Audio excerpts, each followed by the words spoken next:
이 요한계시록 4장에서는 주님께서 하늘의 열린 문을 보게 해주시고 그 위로 올라와서 천상 예배의 그 놀라운 광경을 요한으로 목도하게 하셨습니다. 이어지는 그 환상 가운데 이제 요한이 보는 그 초점이 보좌 위에 앉으신 이 하나님에게서 하나님의 모든 말씀의 뜻을 성취하시는 어린 양 예수 그리스도께 초점이 더 맞춰지고 모아지는 그런 내용들을 우리는 요한계시록 5장에서 발견할 수가 있습니다. 오늘 본문 1절을 보니까 내가 봄에 보좌에 앉으신 이의 오른손에 두루마리가 있으니 안팎으로 섰고 7인으로 봉하였더라.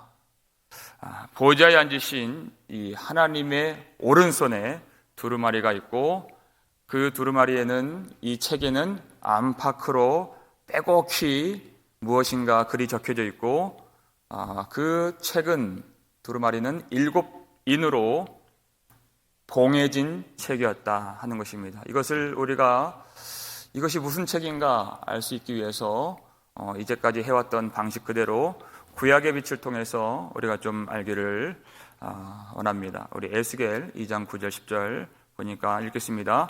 내가 보니 보라 한 손이 나를 향하여 펴지고 보라 그 안에 두루마리 책이 있더라. 그가 그것을 내 앞에 펴시니 그 안팎에 글이 있는데 그 위에 애가와 애곡과 재앙의 말이 기록되었더라 그랬습니다. 두루마리와 그 안팎에 글이 있는데 요한계시록 오늘 본문과 아주 흡사한 내용이 나와 있죠. 그런데 그 글의 내용까지 에스겔 선지자에게 보여주셨습니다. 그 위에는 애가와 애곡과 재앙의 말이 기록된 이 두루마리, 즉 이 책은 심판의 책이다 하는 것입니다. 이 책의 내용대로 하나님이 이스라엘 백성들에게 심판을 시작하시면 이스라엘 백성들 그리고 유다 백성들이 이방인들에게 죽임을 당하고 그 아름다운 예루살렘은 황폐하게 되고 그 성전과 과옥과 모든 성벽은 다 불타게 되는 이 참혹한 이 멸망과 재앙의 내용들이 다 담겨져 있는 것입니다. 그런데 이 말씀을 선포해도 이 백성들이 하나님의 말씀 앞에 회개하지 않고 돌아오지 않는 그 강팍한 마음들을 보고서 에스겔은 더 가슴 아파했습니다. 이 말씀을 받으려 하지 않고 이 말씀 앞에 순종하지 않는 이 백성들에게 그럼에도 불구하고 에스겔은 이 말씀을 전해야 했습니다. 왜냐하면 이 말씀이 선포되어야 하나님의 거룩하심이 나타나고 하나님의 영광이 드러나고 하나님의 뜻이 성취될 수 있기 때문에 그가 전하지 않을 수 없는 것이었습니다. 요한이 본 이 두루마리도 마찬가지입니다. 하나님의 오른손에 들려있는 이 두루마리, 안팎으로 빼곡하게 글이 쓰여져 있다는 것은 이 책의 내용이 선포될 때에 어떠한 사람의 말도 어떠한 사람의 생각도 그 안에 들어갈 자리가 없다는 것입니다. 오직 하나님의 말씀으로만 완전하게 채워진 이 책을 그 기록된 대로만 선포하는 것이 바로 전하는 자의 사명이다 하는 것입니다. 그리고 그 책에는 7인으로 완전하게 봉인이 되어 있는 그 책입니다. 이 봉인을 과연 누가 뗄 수 있을까?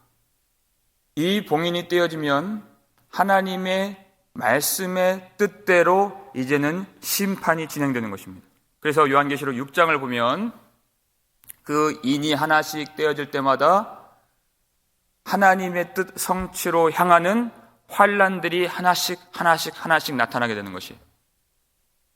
여러분, 우리 신자들은 이 심판이라는 내용을 들었을 때 세상 사람들이 갖고 있는 그러한 생각으로 이 심판을 생각하면 안 됩니다. 하나님은 의로우신 분이십니다. 하나님은 공의의 하나님이십니다. 하나님이 공의로 심판하신다 이 말을 우리는 마음에 깊이 이해하고 새겨 넣을 수 있어야 됩니다. 우리가 믿음을 지키고 우리가 죽기까지 주님께 충성하고 이 환난 가운데서도 순교자적 열정으로 주님을 예배하며 주님을 바라보는 것은 하나님이 공의롭게 모든 일을 성취하신다는 믿음이 있기 때문에 그랬어요. 믿음이. 하나님이 하나님의 거룩하심과 영광을 나타내지 않으시고 하나님의 뜻을 이루지 아니하신다면 누가 믿음을 지키겠습니까? 누가 거룩하게 살겠습니까? 누가 성령을 의지하여서 말씀을 순종하겠습니까? 누가 자기를 지켜 정결하고 순결하게 주님 앞에서 주님을 바라보고 예배하겠습니까? 그러할 자가 없다는 것입니다. 주님이 다시 오실 것을 알기 때문에 우리는 억울한 일을 당해도 우리는 하나님 앞에서 기도하면서 인내하는 것입니다. 시련을 당해도 오래 참고 그리고 견디고 그리고 답답한 일을 당하여도 우리는 그 속에서 하나님 앞에 감사하고 나를 대적하고 미워하는 자들을 용서하면서 이 말씀대로 살고자 우리가 발버둥을 치는 것이에요. 왜냐하면 그러한 자에게 주님은 다시 오셔서 칭찬과 영광과 존귀를 얻게 해주신다고 약속을 해주셨기 때문에 그렇습니다. 우리가 이 약속을 믿는 것입니다.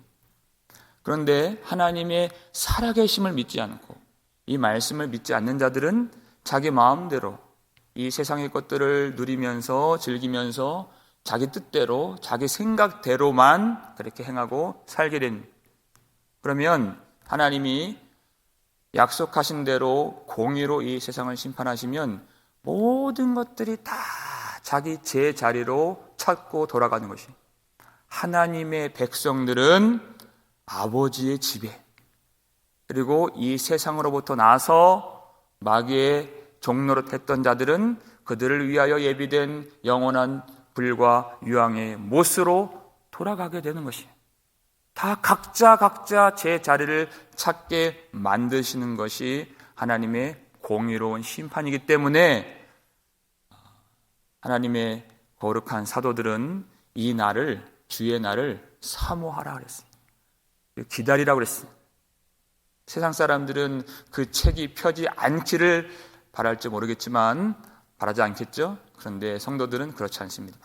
반드시 이 인을 뗄 자가 오셔서 이 인을 떼주기를 바라보고 기다리고 지금도 인내하며 믿음으로 사는 자들을 성도라고 하는 것입니다.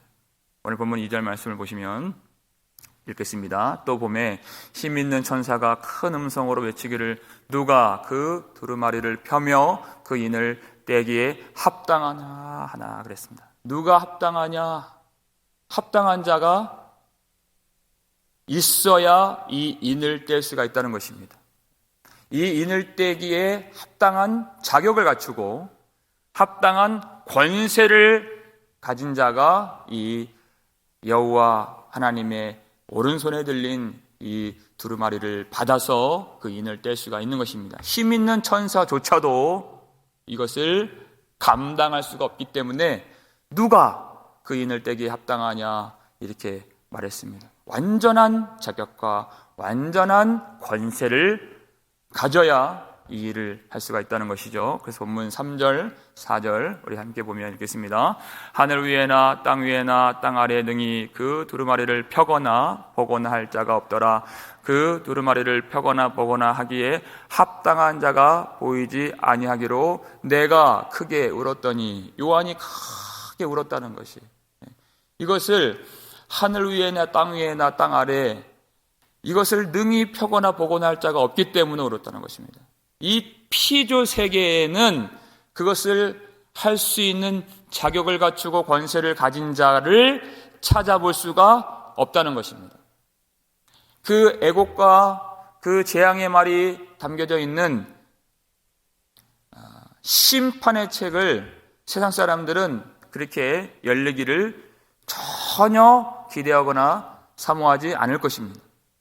그런데 성도인 요한은 그것이 펴지기를 간절히 원하는 마음으로 그가 크게 울었다는 것입니다. 이것을 누가 과연 뗄 수 있을까? 그 합당한 자가 누구인가? 왜냐하면 이것이 떼져야 하나님의 뜻이 성취되기 때문에 그렇습니다. 하나님의 뜻이 이루어지기 때문에 그가 그 합당한 자를 찾아볼 수 없어서 울 수밖에 없는 것입니다. 왜냐하면 이 인을 뗄 자가 나타나지 않으면 이 말씀의 책이, 이 두루마리가 어떻게 됩니까? 그냥 그대로 봉인된 상태로 남아있게 되는 것입니다. 이 말씀이 열리지를 않는다는 것입니다. 성도들이 어떻게 살았습니까?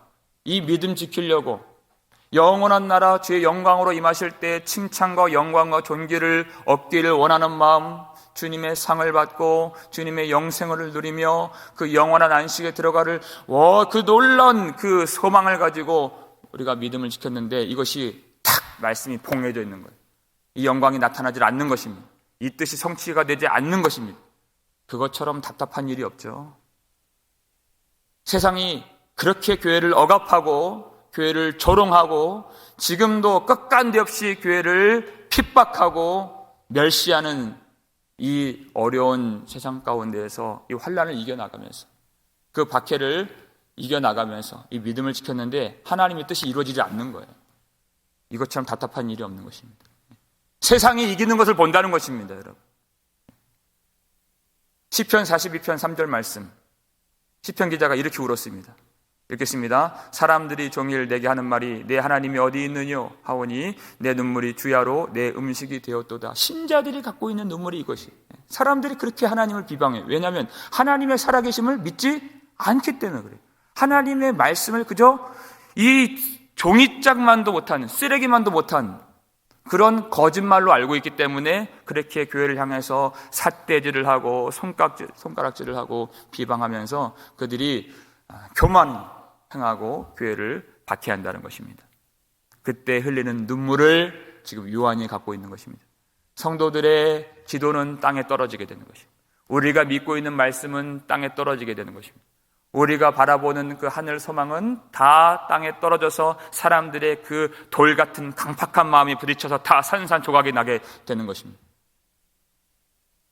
우리가 이 믿음을 가지고 하나님을 끝까지 섬기고 예수 그리스도를 우리가 믿고 이 말씀을 지키기 위해서 순교자적인 그런 열정과 사랑으로 살아가는데 결국 하나님이 살아계시지 않다. 이 말씀은 다 허구이고 거짓일 뿐이다. 여러분, 그것이 드러나면 이 상실감, 이 절망감, 이 허무함 무엇과 비교하겠습니까? 그때 흘리는 눈물이라는 것이. 그런데 그럴 일이 절대 나타나지 않는다. 오늘 본문 5절 말씀입니다. 읽겠습니다. 장로 중에 한 사람이 내게 말하되 울지 말라. 유대지파의 사자 다윗의 뿌리가 이겼으니 그 두루마리와 그 7인을 떼시리라 하더라. 아멘. 그럴 일이 절대 나타나지 않는다. 요한이 믿음이 없어서 온 것이 아니에요. 과연 예수 그리스도가 계시지 않았더라면 어찌할 뻔했는가 하는 그 마음, 주님을 너무 사랑하기 때문에 내가 예수를 믿지 않았더라면, 예수님이 살아계시지 않았더라면 과연 내가 어떻게 될 뻔했는가 하는 주님 사랑하는 마음 가운데 그것을 상상할 수도 없다는 거죠. 상상할 수도 없는, 주님을 너무나도 사랑하기 때문에. 그런데 울 필요가 없다. 그런 일들은 절대 나타나지 않는다. 왜냐하면 유대지파의 사자 다윗의 뿌리가 승리하셨기 때문에. 그 두루마리와 7인을 떼실 수 있는 완전한 자격과 완전한 권세를 주님이 가지셨다는 것입니다. 유대지파의 사자, 이 사자, 우리가 어떤 말씀이 떠올려지는데 우리 창세기 49장 9절 말씀입니다. 읽겠습니다. 유다는 사자 새끼로다. 내 아들아, 너는 움킨 것을 찢고 올라갔도다. 그가 엎드리고 웅크림이 수사자 같고 암사자 같으니 누가 그를 범할 수 있으랴. 아멘. 야곱이 그 한 아들을 그렇게 축복하면서 유언하면서 장차 나타날 일들에 대해서 예언을 하는 것이에요. 그때 이 네 번째 아들 유다에게 너는 사자 새끼로다. 새끼는 이 어린 사자를 말하는 것이 아니라 젊은 사자, 가장 힘이 있는 그런 강력한 사자. 그가 엎드리고 웅크리면 누가 어떠한 그 짐승들도 그를 해할 수 없고 근처에 다가갈 수도 없는, 범할 수 없는 그 강력한 힘을 갖고 있는, 그가 움킨 것을 반드시 찢어내고야마는 그 가장 강력한, 항상 이기는 존재를 이 사자라고 표현한 것입니다. 그분이 누구십니까?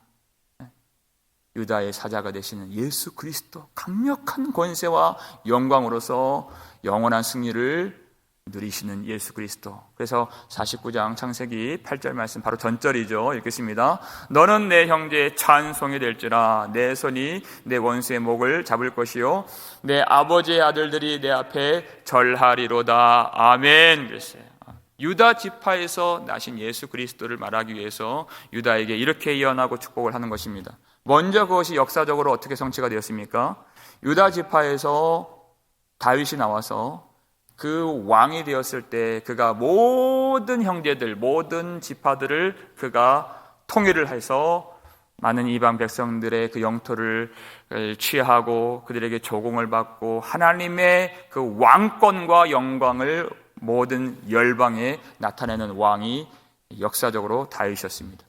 그리고 그 다윗에게서 예수 그리스도께서 나셔서 예수 그리스도께서 사탄을 이기시고 죄의 권세를 이기셔서 그 승리의 영광과 권세를 누리시면서 하나님의 뜻을 성취하시는 능력의 왕이요 만왕의 왕이요 영광의 주가 되신다는 사실을 하나님이 야곱을 통해서 미리 예언하게 하신 것입니다. 이사야도 이것을 보았죠. 이새의 뿌리에서 한 싹이 난다 그랬어요. 그리고 다윗의 뿌리가 되시는 예수 그리스도를 설명할 때 그가 이새의 뿌리에서 싹이 나고 이 다윗의 뿌리에서 줄기가 나서 결실할 것이요 열매를 맺으리라. 그 열매가 무엇이냐? 어떠한 결실을 맺느냐? 그것이 바로 이사야 11장 4절에서 이렇게 말씀하고 있습니다. 읽겠습니다. 그의 입의 막대기로 세상을 치며 그의 입술의 기운으로 악인을 죽일 것이며 그랬어요. 예수님의 말씀은 하나님의 말씀입니다. 예수님의 이름이 하나님의 말씀이에요. 하나님의 입에서 나오는 모든 그 말씀을 말씀대로 성취하셔서 그 입술의 기운으로 악인을 치고 악인을 죽이고 세상을 치시며 승리하시는 만왕의 왕이신 예수 그리스도. 그것이 하나님이 예수님을 통해서 이루실 결실이다. 열매다. 반드시 그 일을 주님이 완전한 자격을 가지고 완전한 권세를 가지고 그 일을 이루신다는 것입니다. 사자와 같이 강력한 힘을 가지고 절대 누구도 범할 수 없는 그 권세와 영광과 그 능력과 그 권능을 가지고 하나님의 뜻을 말씀대로 이루시고 말씀이 하나도 땅에 떨어지지 않도록 성취하실 주님이 바로 예수 그리스도시다. 그런데 그 사자와 같은 강력한 힘이 어디서 나오겠습니까? 그 힘은 과연 어디에 있습니까? 오늘 본문 마지막 6절입니다. 읽겠습니다. 내가 또 보니 보좌와 내 생물과 장로들 사이에 한 어린 양이 서 있는데 일찍이 죽임을 당한 것 같더라. 그에게 7뿔과 7눈이 있으니 이 눈들은 온 땅에 보내심을 받은 하나님의 7영이더라. 그랬어요. 그가 또 보았습니다. 그 사자와 같은 강력한 힘의 그 기원이 어디 있는가? 그 뿌리가 어디 있는가? 한 어린 양이 서 있다 그랬어요. 일찍이 죽임을 당한 것 같더라. 한 어린 양, 예수님께서 십자가에서 죽으신 그 어린 양이 되셔서 그 권세를 가지셨고 그 자격을 가지셨다는 것입니다. 여러분, 십자가에서 죽는 그 어린 양, 이사야가 말했잖아요. 도살장에 끌려가는 어린 양과 같도다. 아무도 그를 귀하게 여기지 않았습니다. 얼마나 그것이 무력한 모습이고, 얼마나 비천한 모습이고, 얼마나 비참한 모습이고, 아무도 그를 귀하게 여기지 않고 사람들이 다 자기 고개를 가로저으면서 그를 모욕하고 욕하고 비방하고 희롱했던, 그렇게 멸시받는 어린 양이 되셨습니다. 심지어 예수님을 쫓아다녔던 제자들마저도 예수님을 다 도망갔습니다. 왜냐하면 그 비천함에, 그 저주받은 모습에 함께 딸려 들어가지 않기 위해서, 그것이 참 지는 모습, 사람들이 가장 싫어하는 패배한 패배자의 모습, 저주받은 모습, 멸망자의 모습이 십자가 위에서 다 드러나게 된 것입니다. 그런데 놀랍게도 거기에서 하나님의 모든 오른손에 들려진 두루마리를 뗄 수 있는 자격과 권세를 그 십자가 위에서 죽임당하신 예수님께 주셨다는 것입니다. 왜냐하면 예수님은 십자가에서 왜 죽게 되신 것입니까? 하나님의 모든 말씀을 순종하시며 죽기까지 복종하신 것입니다.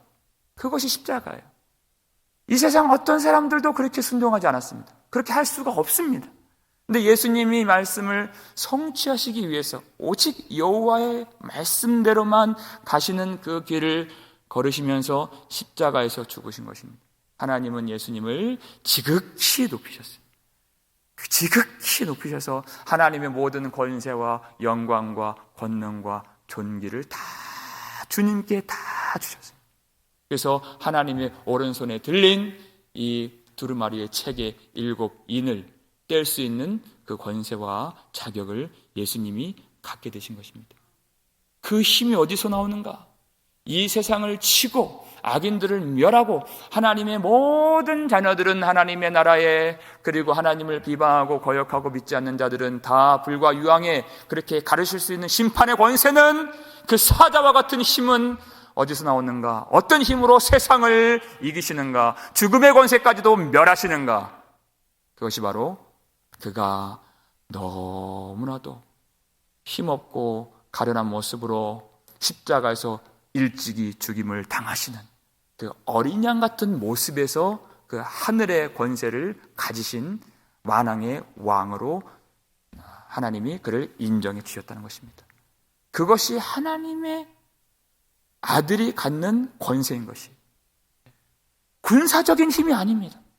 사람들은 다 물질의 힘을 바라보고 세상의 권세를 바라고 많은 것과 큰 것을 바라보지만, 하나님이 세상을 이기시는 힘은 눈에 보이는 것이 아닙니다. 죽기까지 사랑하신 그 사랑으로 세상을 이기신 것입니다.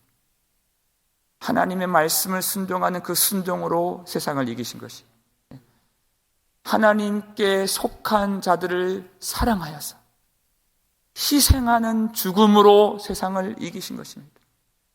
그리고 십자가에서 비참하게 무력하게 피 흘리신 그 보혈로 죄의 권세를 이기신 것입니다. 주님의 승리의 권세는 바로 그 사랑에 있고 피에 있고 희생에 있는 것입니다. 그 권세로 그 7인을 뗄 수 있는 주님께서 그 완전한 권세를 상징하는 7뿔을 가지셨고, 그리고 7눈을 가지셨다 그랬어요. 7눈이 무엇인가? 오늘 본문에 나오지만 7영이라 그랬습니다. 왜 7눈이 7영인가? 스가랴 4장 10절 보니까 이렇게 나와 있습니다. 이 7은 온 세상에 두루다니는 여호와의 눈이라 하니라. 스가랴 4장은 우리가 많이 다뤘죠. 여기서는 7 등잔 때 성령을 상징하는 그 7영이 바로 성령이시다. 그것을 가르쳐주는 아주 귀한 본문입니다. 그런데 7 눈도 바로 그 여호와의 그 감찰하시는 눈, 여호와께서 이 세상을 두루 살펴보시고 성도들에게 그 믿음을 지킬 수 있는 그 능력을 주시고 성도들을 보호하시는 그 7영이 바로 성령이시다. 여호와의 신, 7 눈, 7영, 7 등불, 다 성령을 의미하는 그 놀라운 그 약속의 말씀드린 것입니다. 그 성령께서 우리에게 지금도 주님을 바라보게 하시고 믿음을 지키게 하시는 성령을 주셨는데 그 성령을 주실 수 있는 그 자격도 바로 어린 양에게 있다는 것이, 십자가에서 죽으신 어린 양이 바로 우리에게 성령을 보내신 성령의 주인이 되신다. 주님께서 십자가에서 죽으시고 부활하시고 승천하셨어요. 주의 영 성령을 우리 교회에 부어 주심으로 말미암아 우리가 이 비밀을 깨닫고 하나님을 보게 하시고 지금도 믿음으로 살 수 있도록 능력으로 인쳐주시고 우리를 보호하시고 여호와의 날까지 우리를 두루 살피시며 감찰하시며 능력을 부어주시고 지혜를 주시고 힘으로 공급해 주시는 그 모든 일을 어린 양 예수 그리스도께서 지금 이루어 가신다는 것입니다. 우리가 이 믿음의 비밀을 깨닫고 살아갈 때 우리가 성령께서 우리를 인도해 주시는 그 하나님 말씀의 순종의 길, 그리고 예배하는 길, 믿음 지키는 길은 환난의 길이요, 세상의 많은 저항과 많은 핍박과 고통을 당하고 박해를 당하는 그 길이 될 수가 있습니다. 그런데 그때 이 길이, 이 성령께서 인도하시는 이 좁은 길이 영광의 길이요, 승리의 길이요, 생명의 길이요, 구원의 길이 됨을 믿으시길 바랍니다. 예수님이 그 길 걸어가셨다는 것이, 어린 양 되신 예수님께서 그 길 걸어가심으로 우리를 그 길로 인도해 주시는 것입니다. 그리고 사자와 같은 권세와 능력과 그 영광을 주님이 가지셨는데 바로 어린 양 예수 그리스도의 그 십자가의 길로 그 영광과 권세를 갖게 되신 것입니다. 그래서 우리가 이 환난의 길을 걸어갈 때 우리도 성령께서 십자가의 길로 인도해 주실 때에 그 사자와 같은 권세와 영광을 갖게 되신 예수 그리스도, 십자가에서 우리 대신 죽임당하시고 희생하시고 피 흘리신 예수 그리스도를 끝까지 믿고 의지하고 바라보실 수 있기를 주의 이름으로 축원합니다. 그러면 우리에게 오늘도 성령으로 능력을 주시고 그 십자가 앞에서 성령으로 권능을 주시고 우리도 예수님처럼 이 땅에는 힘으로 살지 않고 세상을 이길 수 있는 사랑을 주십니다. 용서의 마음을 주십니다. 희생의 마음을 주십니다. 땅에 있는 것이 아니라 하늘의 능력과 신령한 은혜를 주실 줄 믿습니다. 그래서 우리도 예수님처럼 세상을 이기며 이 땅에 하나님의 뜻을 성취하는 능력의 도구여 교회로서 생명 있는 자로서 살게 하시는 그 은총과 축복을 많이 누릴 수 있는 저와 여러분 되시기를 주의 이름으로 축원합니다. 아버지 하나님 감사를 드립니다. 오늘 우리에게 이 말씀 주셔서 오늘도 하나님께서 주시는 하늘의 은혜와 능력으로 힘을 주시고 일으켜 세워주시고 말씀의 성취를 볼 수 있도록 도와주심에 감사드립니다. 하나님 반드시 말씀대로 심판하시고 구원의 뜻을 이루시는 주님이신 줄 믿습니다. 하나님은 살아계신 분이시요 이 말씀은 생명의 말씀이오니 반드시 그 뜻대로 성취가 되는 영광을 볼 수 있도록 도와주시옵소서. 믿음 지키고 눈물을 흘리며 인내하고 시련을 견디는 모든 성도들에게 반드시 영광의 승리를 주시고 최후의 승리를 주실 주님이신 줄 믿습니다. 아버지 하나님, 이 믿음을 가지고 우리가 인내하며 어린 양같이 찢김당하고 핍박당하고 모욕당하고 여러 가지 멸시를 당하는 인생 살 때에도 어린 양 되셔서 십자가에서 죽으시고 그 보혈의 능력으로 우리를 구속해 주신 예수 그리스도께서 우리에게 오늘도 힘 주시고 위로해 주시고 능력을 주시고 우리를 보호해 주셔서 끝까지 그 생명의 길, 구원의 길, 영광의 길을 걸어갈 수 있도록 도와주시옵소서. 세상을 이기시는 그 사자의 권세와 영광을 십자가에서 죽으시는 어린 양 되실 때 다 가지시고 이루셨사오니 우리도 똑같은 길 걸어가면서 사랑하고 용서하고 인내하고 그리고 희생하면서 그렇게 주의 영광과 주의 뜻을 발견할 수 있도록 우리에게 지혜를 주시고 은혜를 주시고 겸손케 해주시고 항상 성령으로 우리를 붙잡아 인도해 주시옵소서. 그렇게 우리 가정이 회복되고 교회가 더욱더 회복되고 우리 예배가 회복되고 우리 마음이 하나님의 나라 천상의 예배가 회복되어질 수 있도록 은총을 베풀어 주시옵소서. 감사를 드렸고 우리를 구속해 주신 예수 그리스도의 이름으로 축복하며 기도 올리옵나이다. 아멘.